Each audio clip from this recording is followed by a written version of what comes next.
आज घरे बनला समस्तଙ୍କର पसंद पसंदर खाଇବା। तो हाय फ्रेंड्स नमस्कार मुझे आपण मानक स्वागत करछि मोर आउ एक नुआ मिनी ब्लॉग को सकाळ सकाळ चकुली बनैकी चटनी संगे समस्त को देइथिली खाଇବା पई। जेहेतु आज छुआ माने स्कूल जाई नाती से मानको पाठ एठी लेखिया पई दे देइछि से माने बसिकी पाठ पढ़ले तापर आमे दुई जण दुईटा पयड़ पी देकी तार नाली टिके खाई देइथिलु। तो बहुत खरा हेलानी तो पयड़ पीवा ठारू नाली हमको बहुत पसंद लागे खाଇବା पई। तापर चिकन आसीथिला घर को समस्तंक पई बनिबा आज चिली चिकन। तो चिली चिकेन बनइबो किंतु मु बनइबी चिली पनीर जेहेतु आयांसर बापा खाइबेनी चिकेन तांको पई मु बनइबी चिली पनीर आ नानी बनै देइचंती आम समस्तंक पई चिली चिकेन। तापरे छोटू आउ मटर पनीर बनइबी जोटा कि रात्रि समस्ते रुटी रे खाइबे। तो डेरी न करी नानी तो बनै सरलेनी अपन माने देखिले तापरे मु लागी पड़िली रोसई कार्यक्रम रे।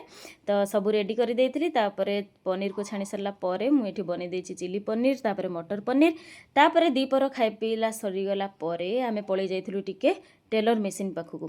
तापरे आज मिनी ब्लॉगटी आपण मानू केमिति लागिला कमेंट करके जणेबे। भलो लागिथिले लाइक शेयर सब्सक्राइब कर देबे। फेसबुक इंस्टाग्राम रे देखथिले फॉलो कर